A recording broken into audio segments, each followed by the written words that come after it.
تو یہ قبلہ امیر المجاہدین رحمۃ اللہ تعالی علیہ کا خصوصی الحمدللہ فیضان ہے کہ لوگ محبت کرتے ہیں اور ہماری بات سنتے ہیں. انداز بیاں گرچہ بہت شوق نہیں ہے اور شاید کہ اتر جائے تیرے دل میں میری بات. تو انشاءاللہ ہم تا دم مرگ انشاءاللہ اس مشن کے ساتھ رہیں گے. اور بغدادی صاحب نے فرمایا نا کہ لوگ آ کے اب پہلے مرکز کو دیکھتے تھے. یہ آپ کے کراچی والے جب ادھر آئے تھے، یہ فیصل واوڈا، اور میں اس کا گواہ ہوں، جب اندر آئے تو مجھے کہا کہ وہ آپ کا مرکز. میں نے کہا یہی ہمارا مرکز ہے. تو مجھے بتایا بابا جی یہاں پہ رہتے تھے. میں نے کہا جی یہاں پہ رہتے تھے، وہ سامنے ان کا گھر ہے. تو کہہ رہا کہ اب سعد صاحب جو ہے امیر محترم کا نام لیا، وہ بھی یہاں پہ رہتے ہیں. میں نے کہا حضور وہ بھی یہاں پہ رہتے ہیں.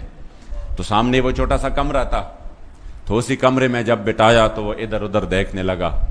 اسی وقت ان پر ہیبت طاری ہو گئی. اور پھر جب وہ امیر محترم آئے، بات تو ہم اس کو پہنچا چکے تھے مذاکرات میں، جو انہوں نے ہمیں آفرز دیے، یہ کراچی ہے اور یہ بات میں نے بار بار کی ہے. اور الحمدللہ پھر اللہ کے گھر میں اور پھر اتنی ذمہ داری کی جگہ پر جھوٹ بولنا یہ بہت بڑا جرم ہے.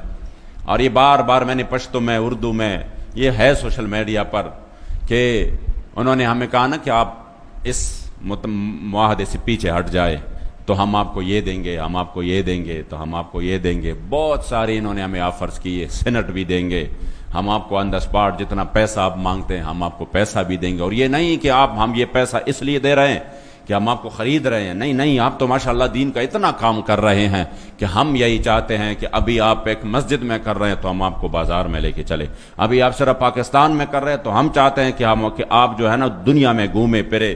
اس کو بھی ہم پاسپورٹ دیں گے، آپ کو بھی وہ پاسپورٹ دیں گے، تو آپ کو ویزوں کی بھی ضرورت نہیں رہے گی. آپ گھومے پھرے، اس مشن کو آگے بڑھائے، اپنے مساجد کو پیسے دے، اپنے مدارس کو دے، اپنے شہداء کو دے، اس پہ آپ دین کی خدمت کرے. اس طرح کی. اور آئندہ کے لیے تیسری جو سب سے بڑی انہوں نے دی، آئندہ کے لیے ابھی سے جو بھی قومی حلقہ ہو، جو بھی صوبائی حلقہ ہو، وہ ابھی سے آپ ہمیں بتائیں کہ یہ حلقے ہمارے لیے چھوڑ دے. ہم ابھی سے لکھ کر دیتے ہیں کہ یہ آپ کے لیے چھوڑ دیتے ہیں. بس صرف انٹرنیشنل فورم پہ جا کے بات کریں گے. آپ فرانس جائیں گے، آپ فلاں ملک جائیں گے، آپ پیرس جائیں گے. ان کا یہ مطلب تھا کہ یہ جو ہے نا مولوی ہے، اب ان کی آنکھیں اس طرح کھلی رہ جائیں گی کہ یہ تو معاملہ ٹھیک ہوا تو ٹھیک ہے، ہم جو ہے نا اس میں یہ کرتے ہیں وہ کرتے ہیں. جب بات کی تو ہمیں تو امیر صاحب نے کلم کلا جو ہمیں انہوں نے بات کی تھی ترجمانی کے طور پر، ہم نے وہ بات آگے پہنچائی ان کو کہ ہمارا تو مقصد یہ نہیں ہے، ہمارا تو مقصد یہی ہے کہ جو ہمارے سامنے معاہدہ ہو چکا ہے اس پر عمل اب کیسا ہوگا. تو جب انہوں نے بات 3 دن تک ادھر رکا رہا اور 3 دن یہ مسلسل کوشش کرتا رہا، یہ سبز باغ دکھاتے رہے اور پھر ہر طرح. تو آخر میں کہا میں امیر صاحب سے ملنا چاہتا ہوں. تو میں نے کہا بات تو وہی ہوگی جو میں نے آپ کو کہہ دی ہے. کہہ رہے نہیں میں تعزیت کرنا چاہتا ہوں تاکہ ان سے میں تعزیت کروں. میں نے کہا تعزیت ہو سکتی ہے. تو جب آئے اور پھر امیر صاحب سامنے تو انہوں نے پہلے دعا کی، تو دعا کے بعد کہا کہ میں نے تو ان کو ایک بات کی تھی تو وہ آپ کو بتائی. امیر صاحب نے کہا جی بتائی ہے. تو کہہ رہا ہے کوئی تو آپ مانے نا، میں نے تو اپنے وزیر اعظم صاحب کو بالکل کہا تھا کہ میں یہ مسئلہ منواؤں گا ان سے اور میں حل کر کے آ جاؤں گا. تو آپ نے تو 3 دن میں نے یہاں پہ گزارے، تو کم از کم ایک بات تو آپ مان لینا.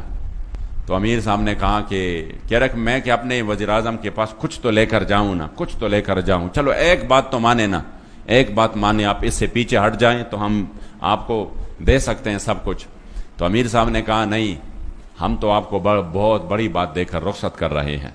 انہوں نے کہا کیا دے کر رخصت کر رہے ہیں؟ 3 باتیں میں نے اتنی بڑی آپ سے کی ہے، اس میں سے ایک بھی نہیں مانا، تو مجھے کیا دے کر رخصت کر رہے ہو؟ تب اسی وقت امیر محترم نے جو تاریخی جملہ ارشاد فرمایا جس پر ہمیں انشاءاللہ فخر رہے گا، اور وہ جملہ بار بار کہہ کر میرے ایمان کو تازگی مل جاتی ہے اور مجھے تحریک پر اپنے قائد پر فخر ہے کہ آپ نے اسی وقت فرمایا کہ نہیں، جا کر اپنے وزیر اعظم کو کہہ دو کہ 1450 سال بعد بھی اس پاکستان میں جہاں پر لوگ جو ہے نا 3000 اور 5000 پر بک جاتے ہیں اور جہاں پر بریانی کی ایک پلیٹ پر بھی بک جاتے ہیں، آپ اپنے وزیر اعظم کو بتانا کہ اب بھی پاکستان میں حضور کے وہ غلام رہتے ہیں جو پوری دنیا کی طاقتیں مل کر نہ ان کو ڈرا سکتے ہیں، نہ ان کو جھکا سکتے ہیں، نہ ان کو خریدا جا سکتا ہے.